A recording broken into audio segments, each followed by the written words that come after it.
رسول اللہ صلی اللہ علیہ وسلم نے فرمایا قیامت کے دن سب سے پہلے جس چیز کا حساب ہوگا وہ نماز ہے۔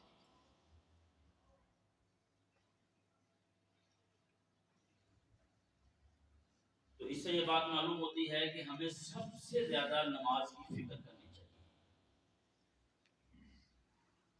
اپنے لیے بھی اور اپنے خاندان کے لیے۔ وَأْمُرْ أَهْلَكَ بِالصَّلَاةِ، اللہ تعالیٰ نے رسول اللہ صلی اللہ علیہ وسلم کو یہ حکم دیا کہ اپنے گھر والوں کو نماز کا حکم ہے، وَاصْطَبِرْ عَلَيْهَا، اور خود بھی اس پہ قائم رہیں، خود بھی ڈٹیں، خود بھی پڑھیں۔ یہ والی جو روش چل پڑی ہے نا کہ میرے بچے نیک بن جائے اور نمازی بنے اور خود میں نہ بنوں، یہ ٹھیک نہیں۔ فرمایا ان کو نماز کا حکم دے اللہ تعالیٰ نے اور خود بھی اس پہ ڈٹے۔ تو سب سے پہلا سوال نماز کا ہے۔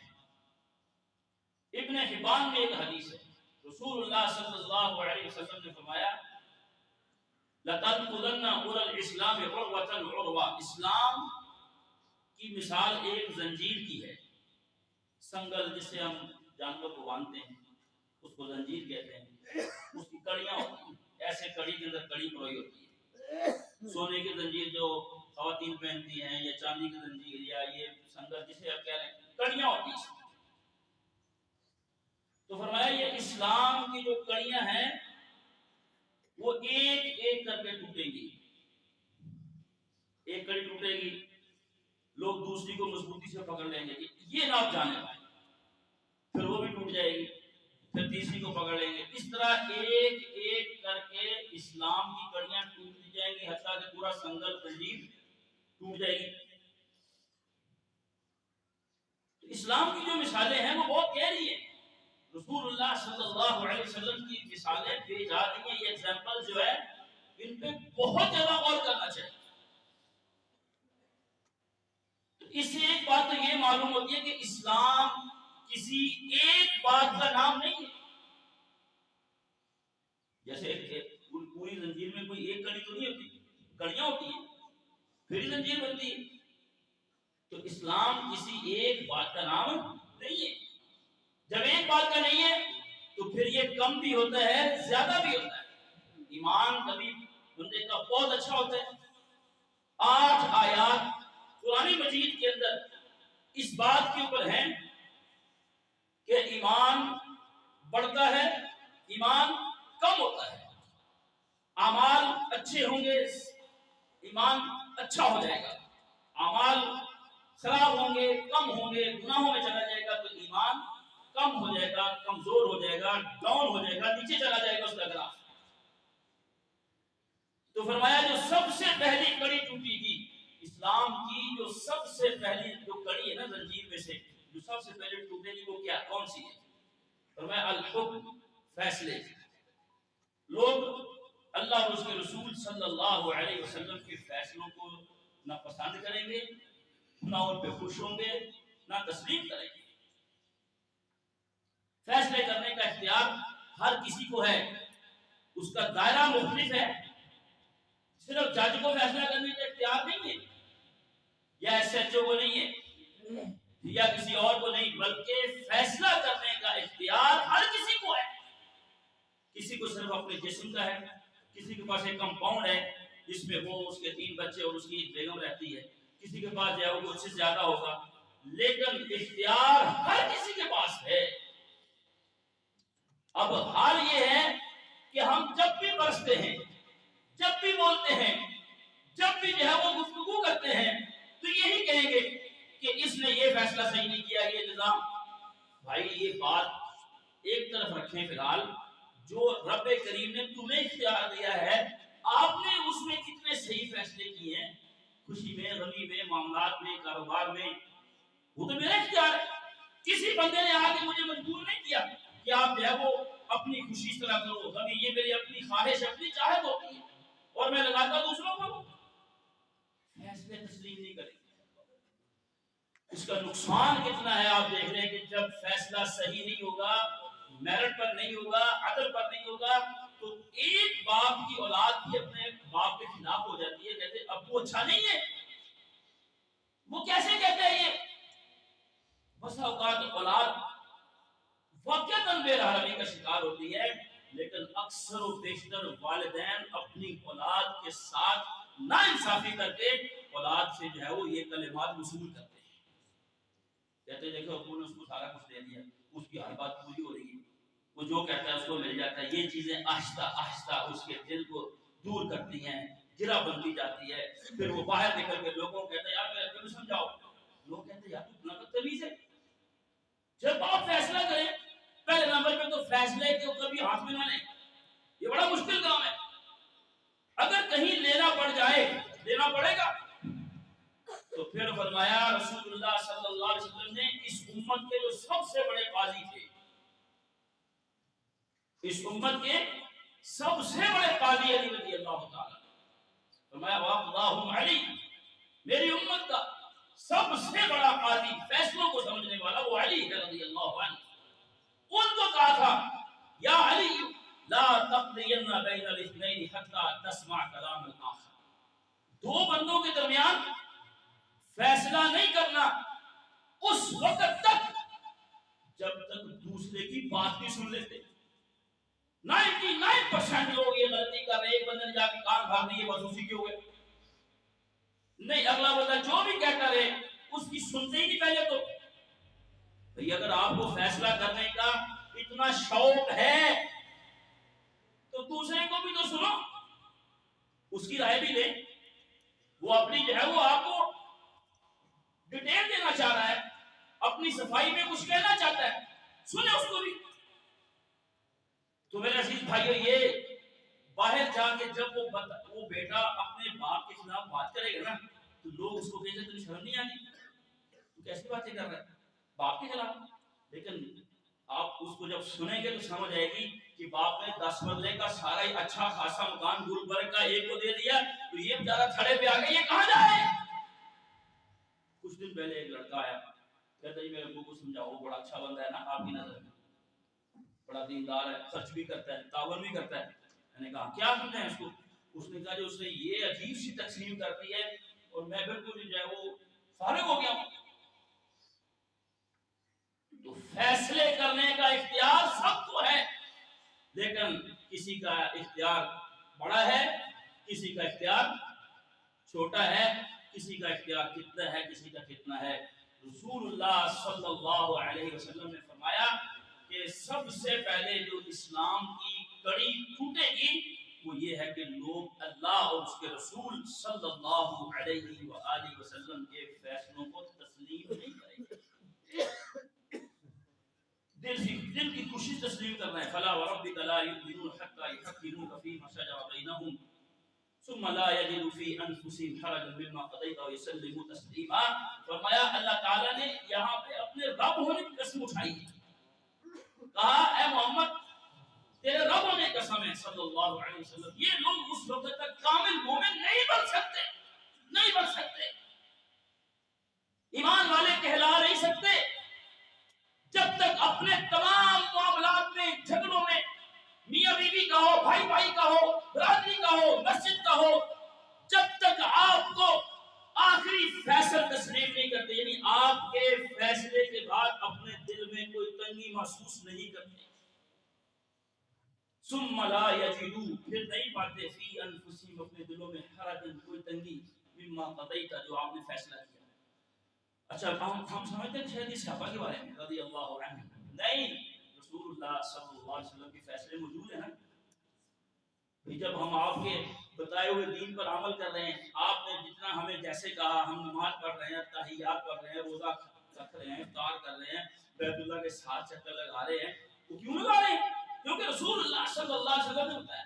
تو اسی طرح آپ نے فیصلے کیے ہوئے ہیں، لا موجود ہے، ان سے انحراف کر کے ہم اپنے لیے مشکلات اور پریشانیاں کھڑے کرتے چلے جا رہے ہیں، اور ان پریشانیوں کے حل کے لیے مزید فیصلوں کو جو ہے وہ نہ مان کے مزید جو ہے وہ پریشانیوں کی دلدل کے اندر جو ہے وہ گھستے چلے جا رہے ہیں۔ فیصلوں کو نہ مان کے ہم سمجھتے ہیں کہ شاید ہم آسانیوں میں آ جائیں گے، ممکن ہی نہیں، ہو نہیں سکتا۔ تو فیصلے لوگ نہیں مانیں گے۔ وَاعْلَمُوا أَنَّ فِيكُمْ رَسُولَ اللَّهِ وَاعْلَمُوا اچھے طریقے سے یہ بات ذہن نشین کرو، جان لو اس کو کہ تمہارے اندر اللہ کا رسول ہے، رسول اللہ صلی اللہ علیہ وسلم کا پیغام ہے کہ نہیں، آپ کی شریعت ہے کہ نہیں، آپ کی شریعت قیامت تک ہے، تمام جہانوں کے لیے ہے، انس و جن کے لیے ہے، بر و بحر کے لیے ہے، حیوانات کے لیے ہے، خشکی کے لیے ہے، پرندوں چرندوں کے لیے ہے۔ اس دین میں ہر کسی کے حقوق کو ڈسکس کیا گیا ہے، جس کی آج دنیا کے اندر جنگ کھڑی ہے۔ سب سے زیادہ جنگ دنیا میں کس بات کی ہے؟ حقوق کی۔ مزدور کا حق، والدین کا حق، اولاد کا حق، شاگرد کا حق، حکومت کا حق، کار کا حق، یہ حقوق ہے۔ تو اسلام نے اپنی زبان میں، اپنے انداز میں اور اپنے اینگل سے ہر کسی کے حق جو ہے وہ بیان فرمائے، اور اسلام پر چلنا ہی راہ اعتدال ہے۔ تو کہتے ہیں میں آنا لگے اختیار کریں، مولوی صاحب اتنی سختی نہ کرو۔ وہ بھائی یہ تو اسلام کی بات ہے، میں اگر نقل کر رہا ہوں، اگر آپ نقل کر رہے ہیں تو آپ کی کیا سختی ہے؟ آپ اس میں کوئی اضافہ کبھی تو نہیں کر رہے۔ وہ کہتے چھڈو ہی چھڈو،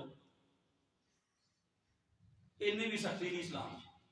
اچھا وہ اسلام کی بات کر رہا ہے، اسلام کہاں سے ہے؟ ان الدین عند اللہ اسلام، اسلام تو آسمان سے آیا، رسول اللہ صلی اللہ علیہ وسلم نے صرف پہنچایا ہے۔ شریعت ساز صرف اللہ کی ذات ہے۔ محمد رسول اللہ صلی اللہ علیہ وسلم نے اپنی مرضی سے کوئی دین نہیں بنایا، اپنی مرضی سے کوئی بات نہیں کہی۔ وما ينطق عن الهوى ان هو الا وحی یوحى۔ پڑھے اس آیت مبارکہ کو، پیغمبر اپنی زبان سے وحی کے بغیر نہیں بولتے۔ پیغمبر کا معنی ہی کیا ہے؟ رسول کا معنی تو سمجھے، جو پیغام لے کر آنے والا ہے۔ کس کا پیغام؟ خالق کا۔ کس کو دینا ہے؟ مخلوق کو۔ بتانا ہے کہ خالق نے تمہیں کس لیے پیدا کیا ہے اور وہ کس طریقے سے راضی ہوگا، تم کن کاموں کو کرو گے تو تمہارا رب راضی ہو جائے گا، کن کاموں سے وہ ناراض ہوتا ہے، اگر تم سے غلطی ہو جائے تو توبہ اور استغفار کا طریقہ کیا ہے۔ تو لوگ راہ اعتدال بے دینی اور بے راہ روی کو راہ اعتدال سمجھتے ہیں۔ جب ہماری خوشیاں اور غمیاں ہم نے پورا اپنے آپ کو اسلام کے تابع نہیں کیا ہوتا تو ہمیں ایسا لگتا ہے کہ اسلام ہمارے خلاف ہے۔ اسلام کا ترجمہ کیا دیا؟ ان الدین یسر، فرمایا دین آسانی ہے۔ ہمارے دین میں جتنی آسانی ہے، میرے عزیز بھائیو، یہ تو ہماری بدقسمتی ہے کہ ہم نے اس کو اسٹڈی نہیں کیا۔ ہم نے اپنے آپ کو، اپنے وقت کو، اپنے بچوں کو، اپنے معاملات کو دل سے اسلام کی سپرد نہیں کیا۔ کر کے تو دیکھو، آج کے بعد یہ کہہ کے دیکھو کہ پچھلا سب کچھ ڈیلیٹ ہے، فارمیٹ میں اسلام کے سپورٹ کرتا ہوں۔ حدیث مبارکہ میں الفاظ موجود ہیں، اللہ تعالیٰ کی ذات وہ غیرت مند ذات ہے، اللہ وہ کریم ذات ہے، اللہ وہ حیا والی ذات ہے کہ اس کے سپورٹ جب کوئی چیز کر دی جاتی ہے وہ اس کو کبھی بھی ضائع نہیں۔ لوگوں کی جو ہے وہ گارنٹیاں اور سیکورٹیاں، بھئی اس نے مجھے سیکورٹی دی ہے، سیکورٹی جمع کراؤ، ہم اس پہ کتنے قائل ہوتے ہیں، کتنی محنت کرتے ہیں، ٹائمنگ کا خیال کرتے ہیں، آؤٹنگ اور ان ہونے کی، آؤٹ ہونے کی، یہ وہ فلان، ان پہ ہمیں ایک اعتماد ہے، پے مل جائے گی، اگر لیٹ ہو گئے تو پے میں تھوڑی سی جو ہے وہ کٹوتی ہو جائے گی، فلاں فلاں یہ وہ۔ میں آپ کو کوئی کچھ کہہ دوں کہ بھئی میں ذمہ دار ہوں، آپ کھڑے ہو جاتے ہیں، آپ مجھے کہتے ہیں، میں کھڑا ہو جاتا ہوں۔ رب العالمین کیا ہے؟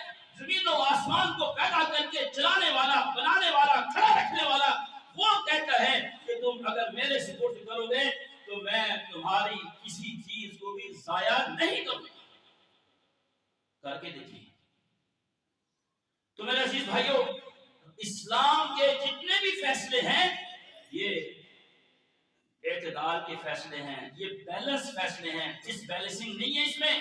یہ تو ہم نے اپنی خواہشات اور کرتوتوں کی وجہ سے، نہیں جی نہیں اتنی سختی نہیں ہے، آپ ایسی بات کر رہے ہیں، آپ بھائی ہم تو نقل کی ہے، ہم نے تو صرف بتایا ہے، ہم نے تو صرف بتایا ہے، فیصلے اللہ کے ہیں، فیصلے اسلام کے ہیں، رسول اللہ صلی اللہ علیہ وسلم نے بتائے ہیں، وہ امت تک پہنچے ہیں۔ وَاعْلَمُوا أَنَّ فِيكُمْ رَسُولَ اللَّهِ، اور اس بات کو اچھے طریقے سے جان لو، تمہارے اندر اللہ کے رسول موجود ہیں، ان کا پیغام موجود ہے۔ موجود ہے، ان کی شریعت موجود ہے، وہ جو لے کر آئے تھے وہ موجود ہے، وہ جو دے کر گئے تھے اس کو کائنات کی کوئی چیز ختم کر سکتی نہیں۔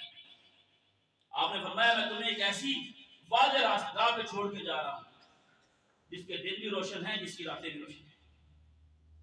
تو اسلام کا سب سے پہلا جو حکم ٹوٹے گا وہ فیصلے ہیں۔ آپ ذرا غور کریں گے، گھروں میں، پنچایتوں میں، جہاں پہ بھی رب رسول کے فیصلے چھوڑ کر دوسرے فیصلے کیے جاتے ہیں، اس سے بگاڑ پیدا ہوتا ہے۔ اپنے آپ کو اس بات پہ لاؤ کہ میرے بارے میں جو فیصلہ ہوگا میں نے وہ ماننا ہے۔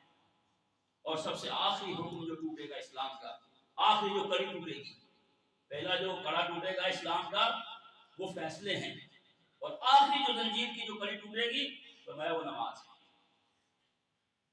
نماز کے متعلق کس قدر جو ہے وہ غفلت پائی جا رہی ہے۔ اب بے نمازیوں کے دیکھ کر ہمارے ماتھے پر بل نہیں آتے، کیونکہ بے نمازی ہونا گناہ ہی نہیں رہا۔ میرا بچہ بے نمازی، میری بیٹی بے نمازی، بیوی کبھی پڑھتی ہے کبھی نہیں، کبھی 3 کبھی 4، رشتہ داروں کو دیکھ کے ہمیں کچھ ہوتا ہی نہیں۔ کچھ ہوتا ہے کہ یہ بے نماز ہے؟ کچھ بھی نہیں ہوتا۔ کیوں؟ اس لیے کہ بے نمازی ہونا اب ہمارے معاشرے میں جرم نہیں۔ اگر آپ اس پہ بات کریں گے نا تو بے نمازی کا جنازہ نہیں پڑھنا، بے نمازی مسلمان نہیں ہے، وہ کہیں گے مولوی صاحب بڑی مہربانی، اسلام میں نہ سخت نہیں۔ رسول اللہ صلی اللہ علیہ وسلم کی کتنی احادیث ہیں کہ بے نماز اور اس جو ہے وہ کفر اور شرک کے درمیان، بندے اور کفر اور شرک کے درمیان، یعنی اسلام اور کفر میں جو چیز فرق کرتی ہے وہ نماز ہے۔ بین العبد و بین الکفر والشرک ترک الصلاۃ۔ رسول اللہ صلی اللہ علیہ وسلم کے زمانے میں کسی معاملے کو اتنا نہیں سمجھا جاتا تھا جتنا نماز کو سمجھا جاتا تھا۔ نماز تو منافق بھی پڑھتے تھے آگے، کیونکہ ان کو پتا تھا اگر نماز پڑھنے مسجد میں نہ گئے تو ہمیں مسلمان نہیں سمجھا جائے گا۔ وعیدیں کتنی زیادہ ہیں اس کے بارے میں۔ اب تو میں نے کچھ عرصہ پہلے یہ پڑھا تھا کہ پاکستان میں 100 میں ایک بندہ نماز پڑھتا ہے۔ شاید ابھی تعداد جو ہے وہ کوئی اپ ڈاؤن ہوئی ہو تو میں نہیں کہہ سکتا۔ کتنے لوگ ہیں؟ یہ سارے لوگ مسجدوں میں ہیں۔ فجر میں اذان پڑھ کے بندہ بیٹھا ہوا ہے، نماز پڑھنے کے لیے بندہ نہیں آ رہا، ٹھیک ہے؟ اس نے اعلان کیا کہ آ جاؤ جماعت رہے۔ یہ ہندوستان، سری لنکا، بھوٹان، ان ملکوں کی بات نہیں کر رہا، لا الہ الا اللہ کی بنیاد پر مارز وجود پہ آنے والے ملک کی بات کر رہا ہے۔ جب نیٹ ساری رات دیکھنا ہے، فیس بک نے ہمارے دماغ خراب کیے ہوئے ہیں، یوٹیوب دیکھ دیکھ کے جو ہے وہ ہمارے دماغ کی میموری فل ہو چکی ہے، اس میں جو ہے وہ کوئی پاکیزہ چیز ابھی آئی نہیں رہی، ساری اتنی جو ہے وہ غلط چیزیں اس میں فل ہو چکی ہیں۔ کوئی نہیں آیا، اس نے دوسری دفعہ پھر اذان پڑھ دی، بہت سارے لوگ مسجد میں آ گئے لڑنے کے لیے، اور مولوی صاحب فجر کی 2 اذانیں کیوں پڑھی ہے؟ اس نے کہا جب تم اسی بہانے آئے تو ہو، ہم اسلام پر عمل کرنے کے لیے تیار نہیں، اسلام کے نام پہ جھگڑے کرنے کے لیے تیار ہیں، باتیں بنانے کے لیے تیار ہیں، راہ اختیار کرنے کے لیے تیار ہیں۔ اس نے کہا میں نے تو قصدن یہ کام کیا کہ تم میں سے کسی بندے کی کوئی جھاگ آئے، کوئی آئے تو صحیح، نماز پڑھنے کے لیے نہیں آئے مسجد میں، جھگڑا کرنے کے لیے آ گئے۔ جھگڑا کرنے کے لیے ہمارے پاس ٹائم ہے، اسلام سیکھنے کے لیے ٹائم نہیں ہے۔ ادھر ادھر کی چیزوں کے لیے پیسہ ہے لیکن اسلام کے لیے پیسہ نہیں۔ تو آخری جو حکم ٹوٹے گا رسول اللہ صلی اللہ علیہ وسلم نے فرمایا وہ نماز ہے۔ تو آپ دیکھ لیں کہ اب اس وقت میری کیا کیفیت ہے کہ 2 قسم کے لوگ ہیں، ایک نماز پڑھنے والے، ایک نہ پڑھنے والے۔ میں نماز پڑھنے والوں کی بات کر رہا ہوں، نہ پڑھنے والوں کو چھوڑ دیں۔ جو پڑھتے ہیں وہ بھی کبھی 4 کبھی 5 کبھی 3، جو پوری 5 پڑھتے ہیں وہ کبھی جماعت سے کبھی بغیر جماعت کے، جو پوری پڑھتے ہیں اور جماعت سے پڑھتے ہیں پھر ان کا جو ہے وہ سنتیں نہیں پڑھتے، نوافل ادا نہیں کرتے، جو یہ بھی کرتے ہیں پھر ان کو ترجمہ نہیں آتا، جو ان کو بھی آتا خشوع و خضوع کا مسئلہ اگر آپ اس کو کیٹاگرائز کرتے جائیں گے تو کتنا مائنر سا فکر سامنے آئے گا۔ الذین هم فی صلاتهم خاشعون، جن کو اللہ نے فرمایا قد افلح المؤمنون، مومن کامیاب ہو گئے، کون ہیں؟ الذین هم فی صلاتهم خاشعون، جو اپنی نمازوں میں خشوع و خضوع اختیار کرتے ہیں۔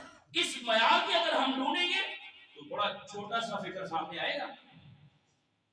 تو سب سے پہلے قیامت کے دن جو سوال ہوگا وہ نماز کا ہے۔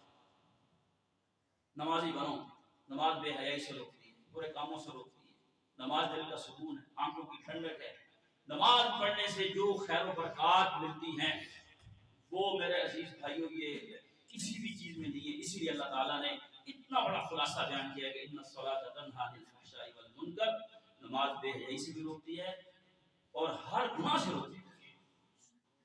ایک بندہ نماز پڑھتا ہے گناہوں سے نہیں رکتا، تو یہ شکایت رسول اللہ صلی اللہ علیہ وسلم سے بھی کی گئی کہ ایک بندہ نماز پڑھتا ہے چوری نہیں چھوڑتا، فرمایا ان قریب اس کی نماز اس کو چوری سے روک دے گی۔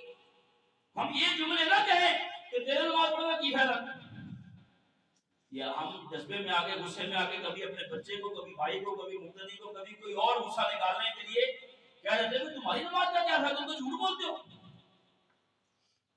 ہم یہ بات کہہ کہ اس کو کیا نماز میں پکا کر رہے ہیں یا اس کو یہ کہہ رہے ہیں کہ تو نماز ہی چھوڑ دے۔ بات تو یہ ہونی چاہیے ہماری گفتگو سے خیر ملے کہ وہ نماز پہ پکا ہو جائے اور وہ گناہ چھوڑ دے، لیکن ہمارا تو گفتگو کا جو مقصد ہی کچھ اور لگ رہا ہے کہ جیسے ہم اس کو کہہ رہے ہیں کہ تم نماز پڑھتے ہو گناہ کرتے ہو لہذا نماز بھی چھوڑ دو۔ نہیں، ایک وقت آئے گا اس کی پوری زندگی بدل جائے گی۔ جو کامیابی کے جو اصول اللہ تعالیٰ نے قرآن مجید میں حکمرانوں کے لیے بیان کیے ہیں، کوئی لمبے چوڑے نہیں ہیں، چار باتیں ہیں۔ آپ بھی حکمران ہیں اپنے گھر میں، کلکم راع و کلکم مسئول عن رعیتہ، فرمایا تم میں سے ہر بندہ نگران ہے، والد والدہ یا جو بھی بڑا ہے سربراہ وہ نگران ہے، اور اس سے اس کی نگرانی میں جو چیزیں ہیں ان کی بابت سوال کیا جائے گا۔ تو کیا چیزیں ہیں حکمرانوں کے لیے بالخصوص؟ فرمایا الذین ان مکناہم فی الارض اقاموا الصلاۃ، اگر ہم ان کو زمین میں اختیار دیں، قوت اور حکومت بخشیں تو پہلا کام کیا کریں گے؟ نماز قائم کریں گے۔ نماز کے نظام کو قائم کرنے سے ساری ہی خرابیاں ختم ہو جاتی ہیں۔ ہم خوشحال ہونا چاہتے ہیں، ہم کامیاب ہونا چاہتے ہیں، ہم ایک مضبوط قوم بائی نیشن ابھرنا چاہتے ہیں، اور نماز کو چھوڑ کے ممکن نہیں۔ اللہ تعالیٰ تو قرآن میں یہ فرما رہے ہیں الذین ان مکناہم فی الارض اقاموا الصلاۃ، پہلا ہو۔ دوسرا وآتوا الزکوٰۃ، زکوٰۃ دیں گے، زکوٰۃ کا نظام کھڑا کریں گے، اس سے ساری معیشت کے مسائل حل ہوتے ہیں، غریبوں کے مسئلے حل ہوتے ہیں، نئے نوینے ٹیکسز لگانے کی ضرورت پیش نہیں آتی۔ ٹیکس کو دیتا ہے خوشی سے، کوئی نہیں دیتا۔ آپ جتنے مرضی کارڈ میں پیسے کاٹتے جائیں، بجلی گیس کے بل پہ جتنے مرضی ٹیکس لگاتے جائیں، پوری نہیں پڑے گی۔ زکوٰۃ کا نظام قائم کر دیں، غریب ختم ہو جائیں گے، زکوٰۃ دینے والے لوگ نہیں ملیں گے۔ وَأَمَرُوا بِالْمَعْرُوفِ، تیسرا کام ہے کہ وہ نیکی کا حکم دے، وَنَهُوا عَنِ الْمُنکر، چوتھا کام یہ ہے برائیوں سے روکے، وَلِلَّهِ عَاقِبَةُ الْأُمُورِ، یہ کام کرتے چلے جائیں، نتائج اللہ پہ چھوڑ دیں۔ کوئی ڈاکٹر کے پاس بھی جب بندہ جاتا ہے تو وہ بھی کہتا ہے سگنیچر کرو کہ بھائی میں صرف اس کا آپریٹ کروں گا، باقی میں ذمہ دار نہیں ہوں، ناٹ ویلڈ فار کورٹ۔ اس نے جو ہے وہ اپنی سلپ پہ لکھا ہوا ہے، جو سلپ دیتے ہیں نیچے لکھا ہوتا ہے، تو اللہ پہ نتیجے چھوڑ دیں۔ آپ کے پاس اگر وزیر اعلیٰ کی، اگر پرائم منسٹر کی، اگر جو ہے وہ کسی ڈی سی کی، اگر اے سی کی پوسٹ نہیں ہے تو کم از کم گھر کے سربراہ کی پوسٹ تو ہے، وہاں نماز قائم کریں، اپنے مال کا حساب کر کے پوری زکوٰۃ دینے کا رواج ڈالیں، اپنے گھر میں نیکی کا ماحول بنائیں اور برائیوں سے گناہوں سے روکیں۔ وَلِلَّهِ عَاقِبَةُ الْأُمُورِ، اور انجام جو ہے وہ صرف اللہ پر چھوڑ دیں کہ میں اللہ کے حکم کے مطابق یہ کر رہا ہوں، فیصلہ اللہ سے آئے گا۔ تو میرے عزیز بھائیو، سب سے پہلے نماز کا سوال فرمایا اگر اس کی نماز مکمل ہوئی تو اس کو مکمل لکھا جائے گا، تو باقی حساب شروع ہو جائے گا، اور اگر اس کی نماز مکمل نہ ہوئی تو پھر اس کو اللہ تعالیٰ فرشتوں کو کہیں گے کہ اب دیکھو کہ میرے بندے نے ان فرائض کے ساتھ نفل بھی پڑھے ہیں، اگر اس کے نفل ہیں تو اللہ اپنی رحمت کاملہ سے ان نوافل کو فرائض کا درجہ دے کے جو فرائض میں کمی ہے ان نوافل سے پوری کر دے، پھر اس کی جو ہے وہ نماز کو مکمل لکھا جائے گا۔ اس کے بعد پھر جو ہے وہ دوسرا سوال زکوٰۃ کا ہوگا، اور پھر فرمایا رسول اللہ صلی اللہ علیہ وسلم نے باقی اعمال کا حساب اسی طرح شروع کیا جائے گا۔ تو اب نوافل کے متعلق چند میں گزارشات کرنا چاہتا ہوں۔ نفل کا لفظ بڑا مشہور ہے۔ نفل نفل کہتے ہیں جو فرض نہ ہو، نفل کہتے ہیں زیادہ کو۔ ایک قرآن مجید کی سورت بھی ہے جس کا نام ہے سورۃ الانفال، وہ بھی نفل کی جمع ہے۔ وہاں پہ جو ہے وہ نفل کا معنی غنیمتوں کا مال ہے جو بدر میں صحابہ کرام رضی اللہ عنہم کو ملی تھی۔ تو رسول اللہ صلی اللہ علیہ وسلم نے جو فرائض کے علاوہ جو رکعات پڑھی ہیں یا رکعات کی تعداد، اس کے متعلق جو ہے وہ تھوڑی سی بات میں کرنا چاہتا ہوں۔ فجر کی دو سنتوں کے بارے میں جو پہلے پڑھی جاتی ہیں، رسول اللہ صلی اللہ علیہ وسلم نے فرمایا رکعت الفجر خیر من الدنیا وما فیہا، یہ فجر کی جو دو رکعتیں ہیں پہلے پڑھی جاتی ہے۔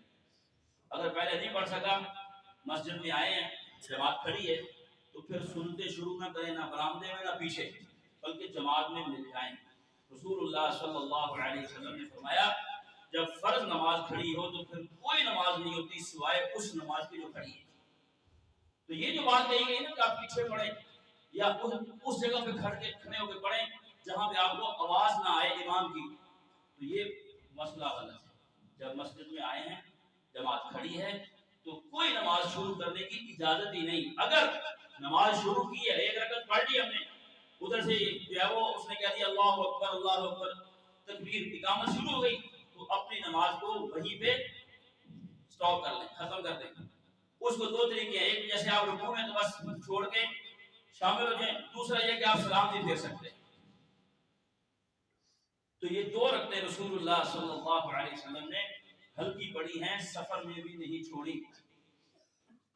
پہلی رکعت میں آپ علیہ الصلوۃ والسلام نے زیادہ تر قل یا ایھا الکافرون، اور دوسری رکعت میں قل ھو اللہ احد۔ یہ نہیں اس کو لمبا پڑھنا ہے، یہ ان کو پڑھنا اور ان کو ہلکا پڑھنا یہ آپ صلی اللہ علیہ وسلم کا طریقہ اور آپ کی سنت ہے۔ جس طرح طواف کے بعد کی دو رکعتوں میں بھی قل یا ایھا الکافرون اور قل ھو اللہ احد پڑھا جاتا ہے۔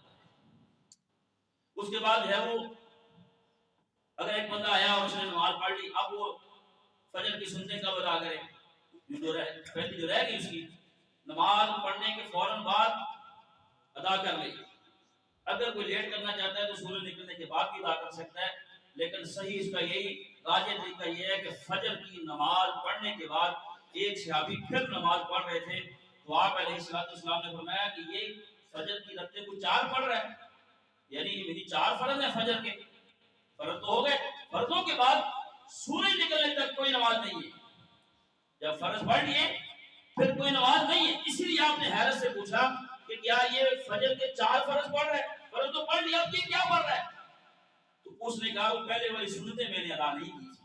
تو آپ علیہ السلام کی خاموشی جو ہے یہ کیا ہے کہ مطلب درست ہے، ٹھیک ہے، ٹک لگا دیا۔ تو اس طرح نہیں کرنا، سورج نکلنے تک پھر کوئی نماز نہیں پڑھ سکتے۔ پھر سورج نکل گیا تو رسول اللہ صلی اللہ علیہ وسلم نے فرمایا کہ انسان کے بدن میں، اس کی باڈی میں 360 جوڑ ہیں، ہر جوڑ کے اوپر جب وہ صبح کرتا ہے صدقہ ہے۔ صحابہ کرام رضی اللہ عنہ نے فرمایا اللہ کے رسول یہ اتنے صدقے روزانہ کون کر سکتا ہے، اتنا صدقہ؟ تو اس کا مطلب ہے کہ وہ غور سے سنتے تھے اور عمل کرنے کی نیت سے سنتے تھے۔ قربان جائے ان پاک ہستیوں کے اوپر کہ جنہوں نے غور سے سنا، پھر سمجھا کہ اس کے اوپر عمل ممکن نہیں، فوراً سوال کر لیا، قیامت تک آنے والے مسلمانوں کے لیے آسانی ہو گئی۔ ان کا یہ سوال آسانی کو جو ہے وہ پیدا کر گیا۔ آپ علیہ السلام نے فرمایا سورج نکلنے کے بعد 2 رکعتیں جو ہے یہ 360 جو جوڑ ہیں ان کا صدقہ ادا ہوتا ہے۔ سورج نکلنے کے 12 یا 15 منٹ کے بعد نماز پڑھنے اس کو اشراق کہتے ہیں۔ تھوڑا سا اور اس کو لیٹ کر لیں تو اسی نماز کو جو ہے وہ ضحیٰ کی نماز کہتے ہیں۔ ضحیٰ عربی میں ہے اور اردو میں اس کو چاشت کہہ دیتے ہیں۔ اس سے تھوڑا اور لیٹ ہو جائے 11 کے بجے کے قریب 10:30 اس کے قریب تقریباً، تو اس کو صلاۃ الاوابین کہتے ہیں۔ کچھ لوگ صلاۃ الاوابین مغرب کے بعد پڑھتے ہیں۔ صلاۃ الاوابین مغرب کے بعد کوئی کنسپٹ نہیں ہے۔ رسول اللہ صلی اللہ علیہ وسلم نے یہ جو رکھتے ہیں اشراق، چاش، صلاۃ الاوابین، یہ 2 بھی پڑھ سکتے ہیں، 4 اور 8 پڑھی ہیں فتح مکہ کے موقع پر۔ رسول اللہ صلی اللہ علیہ وسلم نے یہ رکھتے جو ہے یہ نماز جس کو ہم چاشت کی نماز کہتے ہیں 8 رکعت نماز ادا کی تھی۔ تو اس کے بعد جو ہے وہ فجر کے بعد یہ ظہر کی نماز کے 4 جو ہے وہ رکھتے ہیں پہلے اور 4 بعد۔ رسول اللہ صلی اللہ علیہ وسلم نے فرمایا من حافظ على 4 قبل الظهر و4 بعدها حرمه الله تعالی علی النار، جو بندہ ظہر کے 4 فرضوں سے پہلے 4 رکھتے ہیں، جس کو 4 سنتیں آپ کہیں، نوافل کہہ لیں، پڑھے گا اور 4 رکھتے بعد میں پڑھے گا، 4 پہلے 4 بعد میں۔ کوئی پہلے نہیں پڑھ سکا وہ بعد میں پڑھ سکتا ہے۔ مثلا بندہ آیا نماز پڑھی ہے تو اب وہ چاہتا ہے جو میں نے 4 میں پہلے والی نہیں پڑھ سکا وہ بعد میں پڑھ لے، تو 2 کر کے پڑھے۔ رسول اللہ صلی اللہ علیہ وسلم نے فرمایا کہ دن اور رات کی نماز 2 رکھتے ہیں، 2 رکھتے پڑھے گا سلام پھیرے گا، 2 رکھتے پڑھے گا سلام پھیرے گا۔ بعض اہل علم کے نزدیک یہ بات کچھ روایات سے سمجھ آتی ہے کہ اگر کٹھی 4 پڑھ لے کبھی کبھار تو گنجائش ہے، لیکن بہتر اور افضل یہ ہے کہ 4 رکھتے جب بھی پڑھے تو 2 کر کے پڑھے۔ تو فرمایا جو بندہ 4 رکھتے ہیں ظہر کی نماز سے پہلے اور 4 رکھتے ہیں ظہر کی نماز کے بعد پڑھے گا، اللہ تعالیٰ نے اس بندے کو جہنم کی آگ پر حرام کر دیا ہے۔ اس کے بعد عصر کی نماز ہے۔ عصر کی نماز کی میکسیمم جو ہے وہ رسول اللہ صلی اللہ علیہ وسلم سے 10 رکھتے ثابت ہیں۔ رحم اللہ عمران صلی اللہ قبل العصر، فرمایا اللہ اس بندے پہ رحم فرمائے جو عصر کی نماز سے پہلے 4 رکعتیں پڑھتا ہے، یہ بھی 2 کر کے۔ دیکھو یہ رسول اللہ صلی اللہ علیہ وسلم کی دعا ہے اور کتنی قیمتی رحمت کی دعا ہے۔ پھر 4 فرض ہیں، اس کے بعد رسول اللہ صلی اللہ علیہ وسلم 2 رکعتیں پڑھا کرتے تھے، لیکن منع بھی فرمایا آپ نے، دونوں میں تطبیق کیا ہے، منع بھی فرمایا ہے لا صلاۃ بعد العصر، عصر کی نماز کے بعد کوئی نماز نہیں حتی تغرب الشمس، جب تک سورج غروب نہ ہو جائے۔ تو یہ 2 رکعتیں آپ صلی اللہ علیہ وسلم نے پڑھی ہیں، امت کو منع کیا ہے۔ تو اس کا سبب یہ تھا کہ کہیں لوگ زیادہ دیر تک نہ پڑھتے رہیں۔ فوراً بعد عصر کی نماز کے فوراً بعد اگر کوئی بندہ 2 رکعتیں پڑھنا چاہتا ہے رسول اللہ صلی اللہ علیہ وسلم کی سنت کے مطابق تو پڑھ سکتا ہے۔ آپ علیہ السلام نے منع اس وجہ سے فرمایا کہیں لوگ اس کو لمبا ٹائم نہ کھینچ لیں۔ اس کے بعد مغرب کی نماز ہے۔ مغرب کی نماز کی جو ہے وہ آپ صلی اللہ علیہ وسلم نے فرمایا کہ مغرب سے پہلے پڑھو نماز 2 رکعتیں، مغرب سے پہلے 2 رکعتیں، مغرب سے پہلے 2 رکعتیں، صلوا قبل المغرب، صلوا قبل المغرب، صلوا قبل المغرب۔ پھر فرمایا جو چاہے پڑھ لیں، یہ اس لیے کہہ دیا کہیں لوگ اس کو فرض نہ سمجھ لیں، لیکن تاکید بہت ہے اس بارے میں۔ رسول اللہ صلی اللہ علیہ وسلم کی 3 قسم کی احادیث ہیں۔ ایک ہے کہ آپ نے حکم بھی دیا، نمبر 2 صحابہ کرام کو پڑھتے ہوئے دیکھا، اس کو کہتے ہیں تقریری حدیث۔ جو آپ نے حکم دیا اس کو کہتے ہیں قولی حدیث، اور جو آپ صلی اللہ علیہ وسلم خود بھی پڑھتے تھے اس کو کہتے ہیں فعلی حدیث۔ تقریری، قولی اور فعلی، تینوں قسم کی احادیث ہیں۔ مسجد میں اذان ہونے کے بعد تو ٹائم ملتا ہے، لیکن یہ گھروں میں جب خواتین نماز پڑھتی ہیں تو ان کے لیے بھی حکم ہے۔ وہ میں نے بھی کبھی دیکھا، میں نے ایک دن اپنی وائف سے پوچھا کہ آپ نے کبھی یہ 2 رکعتیں پڑھی؟ اس نے کہا کون سے، مجھے پتہ ہی نہیں۔ عام مساجد میں اذان کے بعد کچھ ٹائم دیتے ہیں 4-6 منٹ کا، لکھا بھی ہوتا ہے کہ نماز کے اذان کے 5 منٹ بعد جماعت ہوگی۔ صحابہ کرام رضی اللہ عنہ بھی یہ رکھتے مغرب سے پہلے والی اتنی کثرت سے پڑھتے تھے کہ باہر سے اگر کوئی اجنبی بندہ آ جاتا تو وہ سمجھتا تھا کہ شاید نماز ہو چکی ہے اور لوگ بعد والی 2 سنتیں پڑھ رہے ہیں۔ تو بس اوقات مسجد میں اگر پڑھ رہے ہیں اور اپنے تو باہر سے کوئی اجنبی بندہ آ جائے تو وہ اپنی نماز پڑھنی شروع کر دیتا ہے، پھر اس کو کوئی نہ کوئی بندہ انفارم کرتا ہے کہ بھائی جماعت ہونی ہے، یہ 2 رکعتیں مغرب سے پہلے پڑھ رہے ہیں لوگ۔ تو خواتین کو بھی پڑھنی چاہیے، یہ صرف مردوں کے لیے نہیں ہے۔ یہ جتنی بھی رکعات ہیں، یہ جتنا بھی طریقہ ہے، سب خواتین کے لیے بھی ہے۔ اس کے بعد مغرب کے 3 فرض ہیں، اس کے بعد جو ہے پھر 2 رکھتے ہیں. کچھ لوگ مغرب کے بعد 4 رکھتے پڑھتے ہیں، یہ 2 رکھتے اور ثابت نہیں ہیں. اس کے بعد عشاء کی نماز ہے. عشاء کی نماز سے پہلے کوئی رکعت رسول اللہ صلی اللہ علیہ وسلم ثابت نہیں ہے. عموم ہے، عام حدیث یہ ہے کہ ہر 2 اذانوں کے درمیان نماز ہے. 2 اذانیں کس کو کہا ہے؟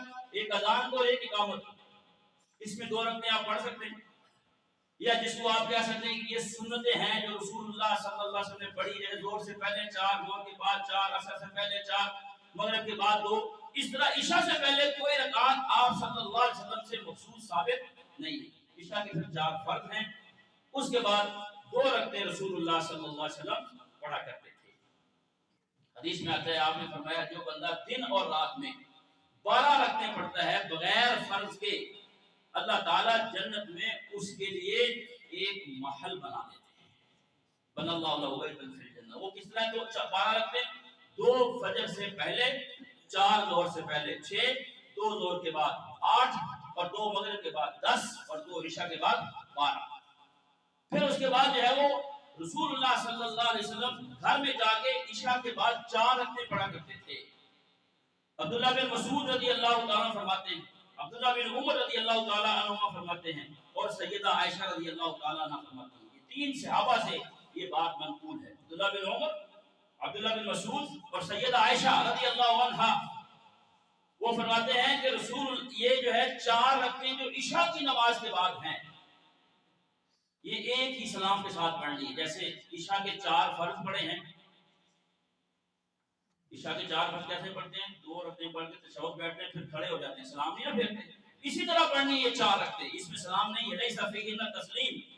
تو فرمایا کہ یہ 4 رکعتیں عشاء کی نماز کے بعد کن بقدرہن من لیلۃ القدر، ان کی جو ہے وہ فضیلت اللہ تعالیٰ کے ہاں اس طرح یہ ہے جس طرح کسی بندے نے لیلۃ القدر میں 4 رکعتیں ادا کی. اس کے بعد جو ہے وہ وتر ہے. وتر رات کی نماز ہے. رسول اللہ صلی اللہ علیہ وسلم نے ایک وتر بھی پڑھا ہے. اگر کوئی بندہ ساری زندگی بھی ایک وتر پڑھتا ہے تو کوئی حرج کی بات نہیں ہے. ایک وتر رسول اللہ صلی اللہ علیہ وسلم نے پڑھا ہے. بلکہ آپ نے فرمایا جو چاہے 1 پڑھ لے، جو چاہے 3 پڑھ لے، جو چاہے 5 پڑھ لے، 7 پڑھ لے، 9 پڑھ لے. رسول اللہ صلی اللہ علیہ وسلم نے 9 وتر بھی ایک سلام کے ساتھ پڑھے ہیں. وہ طریقہ کیا ہے کہ 1 رکعت پڑھی، دوسری، تیسری تشہد نہیں بیٹھنا، چوتھی، 5ویں، 6ویں، 7ویں، 8ویں رکعت پڑھ کے تشہد بیٹھ جائیں، پھر کھڑے ہو گئے تو 9ویں رکعت کے لیے جب جو ہے وہ آپ سورۃ فاتحہ پڑھیں، سورت پڑھیں، پھر کھڑے کھڑے جو ہے وہ قنوت وتر پڑھ کے پھر جو ہے وہ رکوع میں چلے جائیں اور جو ہے وہ اپنی رکعت مکمل کریں. 9 وتر بھی رسول اللہ صلی اللہ علیہ وسلم نے ایک سلام کے ساتھ ادا کیے ہیں. تو آپ نے فرمایا کہ یہ رات کا اٹھنا بہت مشکل ہے. رات کو اٹھنا کوئی آسان تو نہیں ہے. فجر کے لیے بڑا مشکل ہوتا ہے. جب تم میں سے کوئی بندہ وتر پڑھ لے، بس اس نے 1 وتر پڑھ لیا رات، اب وتر کے بعد وہ 2 رکعتیں اور پڑھ لے، وتر پڑھ کے 2 رکعتیں اور پڑھ لے. اگر وہ صبح اٹھ جائے فجر سے پہلے تو اسی سے اپنی نماز کنٹینیو کر لے. یعنی 1 وتر پڑھا تھا اور 2 رکعتیں کتنی ہو گئی؟ 3. 2 اور پڑھ لے گا 5، 2 اور پڑھ لے 7، 2 اور پڑھ لے 9، 2 اور پڑھ لے 11. اگر 13 تک بھی لے جانا چاہے تو لے جا سکتا ہے. لیکن رسول اللہ صلی اللہ علیہ وسلم کا ہمیشہ کا معمول 11 تھا. بس اوقات 2 رکعتیں آپ اور بھی پڑھتے تھے. اس کا فائدہ کیا ہے؟ اس کا فائدہ یہ ہے کہ اس کا وتر بھی فوت نہیں ہوگا، اس کا وتر بھی فوت نہیں ہوگا. اور رسول اللہ صلی اللہ علیہ وسلم نے فرمایا اگر وہ صبح نہ اٹھ سکا تو یہ 2 رکعتیں اس کو تہجد کے ثواب میں بھی کافی ہو جائیں گی. اگر بندہ رات کو وتر چھوڑ دے کے صبح اٹھیں گے، صبح نہیں اٹھے گا تو اس کا وتر چلا جائے گا. پھر اس کا جو ہے وہ طریقہ کار جو ہے وہ کافی ہے کہ رسول اللہ صلی اللہ علیہ وسلم کا وتر رہ گیا تھا، آپ نے سورج نکلنے کے بعد 12 رکعتیں پڑھی تھی. اس طرح جو ہے وہ صلاۃ الاستخارہ ہے وہ بھی 2 رکعتیں ہیں. اگر دعا یاد ہے تو آپ تشہد بھی پڑھ سکتے ہیں، اگر یاد نہیں تو جو ہے وہ سلام پھیرنے کے بعد کتاب دیکھ کے پڑھیں. جمعے کی نماز کی جو رکعات ہے وہ کتنی ہے؟ پہلے آنے کے بعد جب خطبہ شروع نہیں ہوا 2 رکعتیں منیمم کم از کم پڑھ کے بیٹھ جائیں. اگر زیادہ پڑھنا چاہیں 2 اور تو آپ کی مرضی ہے. لیکن اگر خطبہ شروع ہو چکا ہے پھر صرف 2 رکعتیں، وہ بھی ہلکی. اس کے بعد جمعے کے 2 فرض ہیں، اس کے بعد رسول اللہ صلی اللہ علیہ وسلم نے فرمایا جب تم میں سے کوئی بندہ جمعہ پڑھ لے تو وہ جمعے کے بعد 4 رکعتیں پڑھے، وہ بھی دو کر، 2 رکعتیں پڑھے سلام پھیرے، پھر 2 رکعتیں پڑھے سلام پھیر لے۔ جمعے کے بعد احتیاطاً 4 فرض ظہر کے اور پھر پوری نماز پڑھنا، یہ بھی ایک عجیب بدعت ہے جو لوگ کرتے ہیں، ایسی کوئی بات نہیں ہے۔ جمعے کی رکعت یہ ہے، فرض جمعے کے 2، اس کے بعد 4 رکعت رسول اللہ صلی اللہ علیہ وسلم نے پڑھنے کا حکم دیا ہے۔ اللہ تعالیٰ سے دعا ہے مجھے اور آپ کو اپنی نمازوں کی حفاظت کرنے کی توفیق عطا فرمائے۔ سبحانک اللہم و بحمدک، اشہد ان لا الہ الا انت، استغفرک و اتوب